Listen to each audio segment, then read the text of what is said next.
অষ্টম শ্রেণী পর্যন্ত অন্ততপক্ষে আরবি ভাষাকে বাধ্যতামূলক করা হোক। কোরআন এবং হাদিস বুঝতে তারা সক্ষম হবে। কোরআন হাদিসের জ্ঞান থাকে, তাহলে তার মধ্যে নৈতিকতা থাকে। সিলেট 5 আসন থেকে নির্বাচিত মাননীয় সদস্য মোহাম্মদ আবুল হাসান। সময় 2 মিনিট। মাননীয় স্পিকার, আপনাকে ধন্যবাদ। আমার আজকে উত্থাপিত বিষয়টি আরবি ভাষা শিক্ষা বাধ্যতামূলক প্রসঙ্গে। আমরা জানি বাংলাদেশের অর্থনৈতিক চালিকা শক্তি আমাদের রেমিটেন্স যোদ্ধা বিদেশে যারা অবস্থান করে বা প্রবাসে যারা অবস্থান করে, এর মধ্যে থেকে মধ্যপ্রাচ্যে অধিক বাংলাদেশি যুবক এবং যুবতী বিভিন্ন কার্যক্রমে আছে বা বিভিন্ন কাজকাম তারা করতেছে বিদেশের জমিনে। কিন্তু ভাষাগত অভিজ্ঞতা না থাকার কারণে আমরা দেখি আমাদের পার্শ্ববর্তী রাষ্ট্রের একজন যুবক এই মধ্যপ্রাচ্যে চাকরি করে সে কিন্তু 2 লক্ষ টাকা বেতন পায়।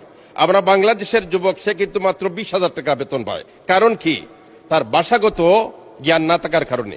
এজন্য আমি মাননীয় স্পিকার মহোদয়, আপনার মাধ্যমে মাননীয় শিক্ষামন্ত্রীকে অনুরোধ করতে চাই, অষ্টম শ্রেণী পর্যন্ত অন্ততপক্ষে আরবি ভাষাকে বাধ্যতামূলক করা হোক, যাতে করে ভাষাগত জ্ঞান অর্জন হবে, ঠিক তেমনি ভাবে কোরআন এবং হাদিস বুঝতে তারা সক্ষম হবে। আর যদি মানুষের মধ্যে কোরআন হাদিসের জ্ঞান থাকে, তাহলে তার মধ্যে নৈতিকতা থাকে। অতএব নৈতিকতা সম্পন্ন আমরা যদি ভবিষ্যৎ চাই, তাহলে আমরা আরবি ভাষাকে অগ্রাধিকার দেওয়ার চেষ্টা করি। ধন্যবাদ মাননীয় স্পিকার। সিলেট 5 আসন থেকে নির্বাচিত মাননীয় সদস্য মোহাম্মদ আবুল হাসান।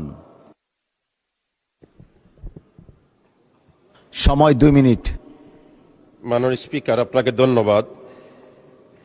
আমার আজকে উত্থাপিত বিষয়টি আরবি ভাষা শিক্ষা বাধ্যতামূলক প্রসঙ্গে। আমরা জানি বাংলাদেশের অর্থনৈতিক চালিকা শক্তি আমাদের রেমিটেন্স যোদ্ধা বিদেশে যারা অবস্থান করে বা প্রবাসে যারা অবস্থান করে, এর মধ্যে থেকে মধ্যপ্রাচ্যে অধিক বাংলাদেশি যুবক এবং যুবতী বিভিন্ন কার্যক্রমে আছে বা বিভিন্ন কাজকাম তারা করতেছে বিদেশের জমিনে। কিন্তু ভাষাগত অভিজ্ঞতা না থাকার কারণে আমরা দেখি আমাদের পার্শ্ববর্তী রাষ্ট্রের একজন যুবক এই মধ্যপ্রাচ্যে চাকরি করে সে কিন্তু 2 লক্ষ টাকা বেতন পায়। আমরা বাংলাদেশের যুবক, সে কিন্তু মাত্র 20,000 টাকা বেতন পায়। কারণ কি? তার ভাষাগত জ্ঞান না থাকার কারণে। এজন্য আমি মাননীয় স্পিকার মহোদয়, আপনার মাধ্যমে মাননীয় শিক্ষামন্ত্রীকে অনুরোধ করতে চাই, অষ্টম শ্রেণী পর্যন্ত অন্ততপক্ষে আরবি ভাষাকে বাধ্যতামূলক করা হোক, যাতে করে ভাষাগত জ্ঞান অর্জন হবে, ঠিক তেমনি ভাবে কোরআন এবং হাদিস বুঝতে তারা সক্ষম হবে। আর যদি মানুষের মধ্যে কোরআন হাদিসের জ্ঞান থাকে, তাহলে তার মধ্যে নৈতিকতা থাকে। অতএব নৈতিকতা সম্পন্ন আমরা যদি ভবিষ্যৎ চাই, তাহলে আমরা আরবি ভাষাকে অগ্রাধিকার দেওয়ার চেষ্টা করি। ধন্যবাদ মাননীয় স্পিকার।